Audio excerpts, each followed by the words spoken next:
Bharatsinh Solanki press conference કરી રહ્યા છે, સીધા જ જઈશું ત્યાં। संविधान को बदलने जा रहे हैं, पूरी कोशिश में है। और जो इंस्टीट्यूशन हमारे इस देश की डेमोक्रेसी को मजबूत करते थे, आम नागरिक के अधिकारों का ठीक से पालन करने के लिए ये संस्थाएं काम करती थी, ऐसी इलेक्शन कमीशन हो, ईडी हो, इनकम टैक्स हो, सीबीआई हो, केग हो, आरबीआई हो,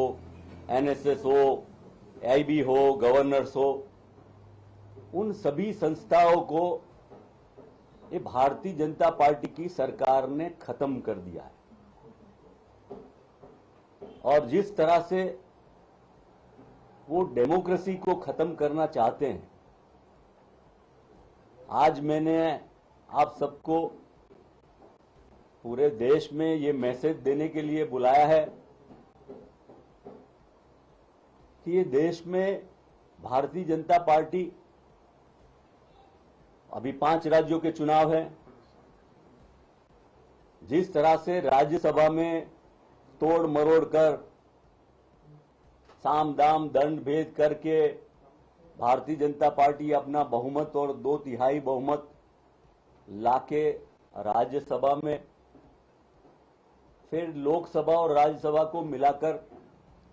पूरे संविधान को बदल देना चाहती है। इस देश के नागरिकों की आवाज उठाने की शक्ति जो डेमोक्रेसी में है, लोकशाही में है, उसको भी इकोनॉमिकल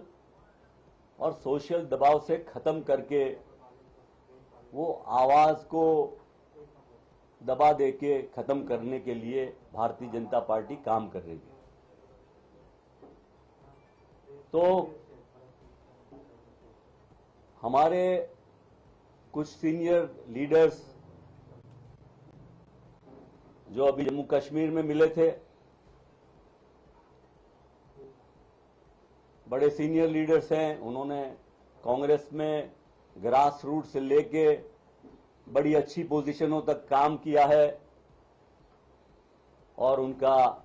एक्सपीरियंस और एक्सपर्टाइज भी बहुत रही है। तो उनसे मेरी प्रार्थना है, गुजारिश है, विनती है कि आप सचमुच में कांग्रेस पार्टी को, जिसकी विरासत आजादी की लड़ाई से इस देश को बनाने में, इस देश को एक अखंडित रखने में बलिदान, त्याग और समर्पण से है, उसको मजबूत करने के लिए आप इकट्ठा होकर कहीं मिले, उसके बजाय आज जो समय है,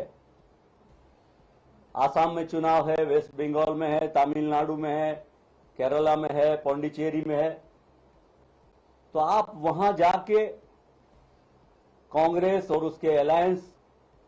उसको जिताने के लिए आप अपनी पूरी ताकत, पूरी एक्सपीरियंस, पूरी एक्सपर्टाइज को लगा दे और पूरे देश के कांग्रेस के कार्यकर्ता ये चाहते हैं, जैसे मैं भी एक